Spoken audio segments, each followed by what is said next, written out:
ohwemanim sa ohwemanim me ka kire wantie na wudi amanfo achi onse Senegal ni nakobo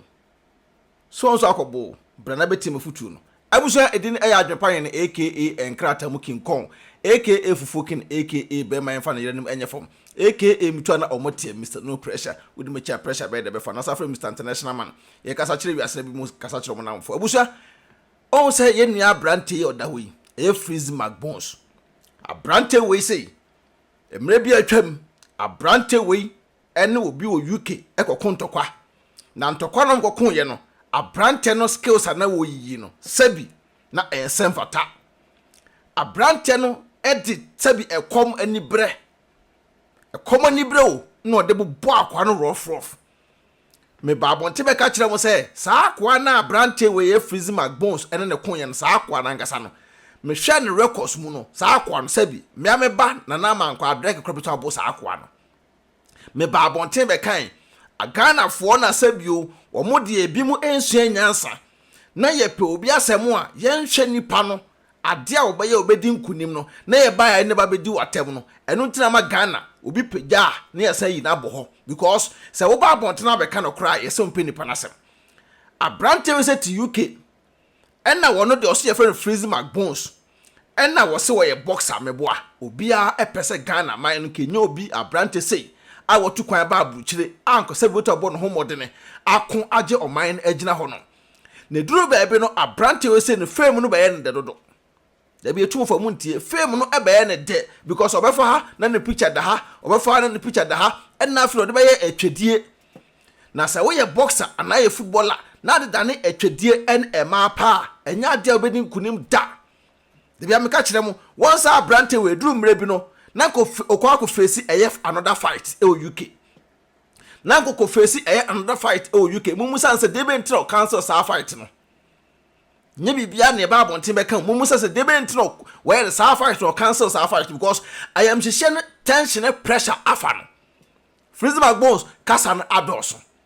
kasan ados e say Olympic or can say sa game say ekosu yi Olympic games say ekosu ya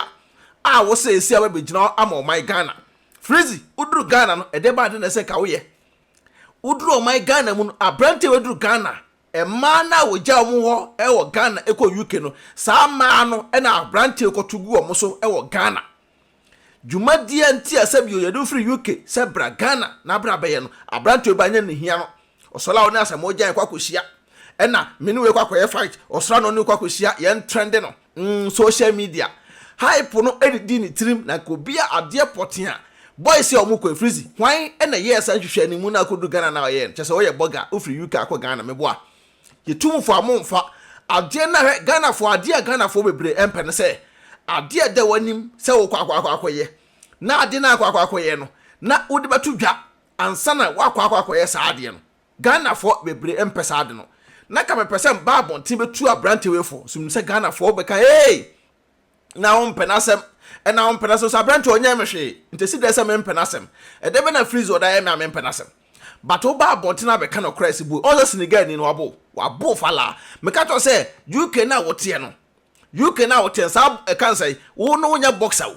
Freezy e se ka Rexon e na ka akokoye ye ka boxer pa na uni skills bia wo me ka no kwada kire e se adwuma no wo pa ade foforo ana se wo pa good trainer na wo training because abrofo no skills no mu yi no nya bi na Africa ho mu yi o abrofo no skills no mu yi no enya bi na Africa ho no mu yi hwe once o kwa ekran wo ye training wo ni Ghana ni ye training no hwe de we na ototo sa no otoa na akwana de oje wo na akwana ase boys na ngasa no ase udin Freezy na down so na wo free eya abrochira benti no eno ta Ghanaian guys na omo no omo eye de emeloma wo no comedy camp crowd training grounds wo ase na kwa ko Freezy sa fight we comedy kind the apple it was that training grounds so I feel fight because you kind of boxing and you partner Freezy wasa me catch you straight massa wake up start it not 20 years because the way I was ko gidigidi no enya come na de kun enya come na de kun say come na ye de kun de ya Freezy ko bia be kun tokwa on kwan a wo fa so a abrante yi Senegal ni Yabo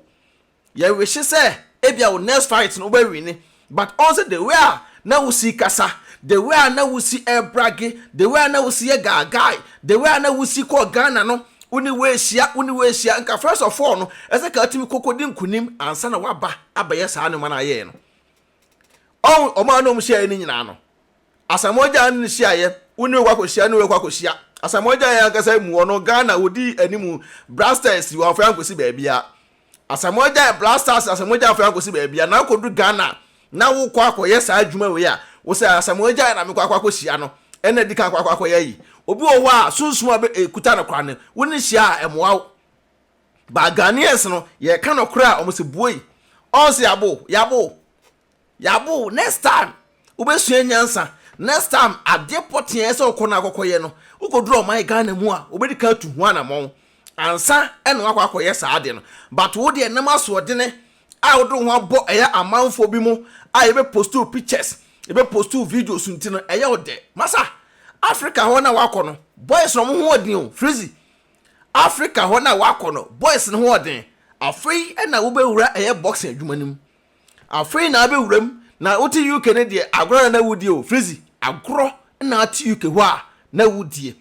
won se Yabo aha me be ka kire wo se tie adwempan ne fotuo but when tie because na nim se bi adwempan ne mpe wase me ka kire wo se akwa na wunya na abo no Freezy matrim nyode na akọ next match bi ebebo me ka kire abem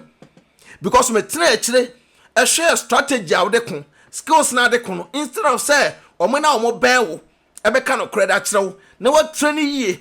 na wa tena akire no wo na no kra akwa we sa atikam te se nhwehwe ni mu nko a ye bebo sa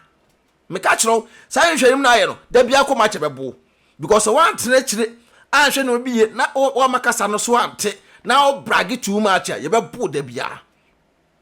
otikem eko training na ye bu obi a wo se oh shit akwa we de oni ahoden akwa hey Freezy masa wasa sene boxer bia wo Ghana boys na koto mo Ghana ko mo ya de sene kasa sa fight na wini wo UK na do ba Ghana no sa fight no enu bi na abeko awo Africa wona na Freezy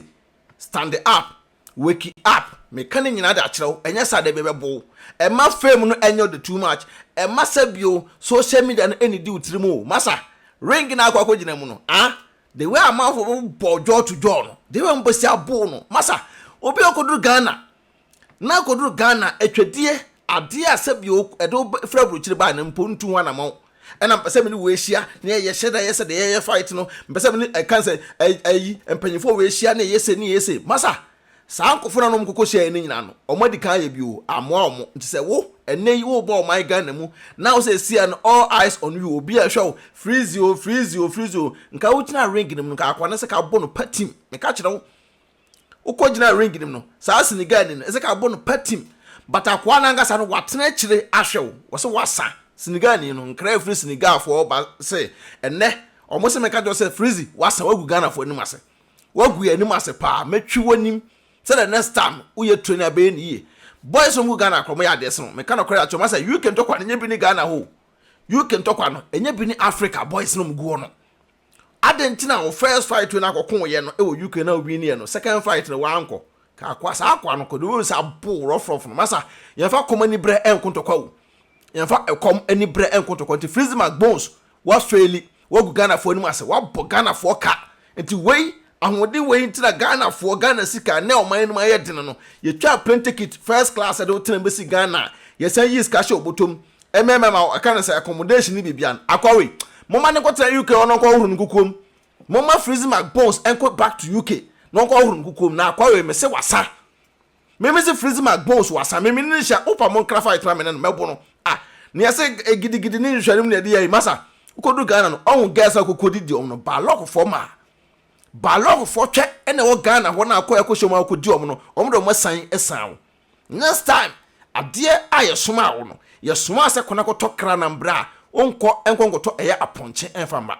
abusua obaso mekafo tap send edama tap edwuma de komaso ya snap so send iska from no ne de ko Ghana tap app na mekafo dama o first time you app na be here promo code adwenepahen no bogu benya discount kama what I say na mekafo Destiny Roofing and Steel Trusses eso I de edama ban dance bo pa dia Destiny be bo dance kama edama o mo number no ene egu screen so etwa gu no okowa edi ne adwenepahen anase BeckyTv na mekafo Announce Boy Enterprise so I de edama Announce Boy Enterprise what I say ban say yensi dan painting all type of POP so a Anasbo Enterprise okona so ye no so edin e ya AdwenePaheneTv na se BeckyTv number no e na egu so a e de etwa egu no mon contact o mo se de be ya wo dan e ho ha wo nyina no e to be de e betwa me do we see a Freezy ye wish you all the best but next time dai e mana ba lock o mo na wudi o mo to no se de be ya wo be fa nkunimdi e da brega na nya sa e ka e bobia no betua no back. Peace out. AdwenePahene otwa supre kwabrafo waye kwa bibrim han bafo otwa burumu wode putupuriye buraburu ma mansan wo fufuo tom tibi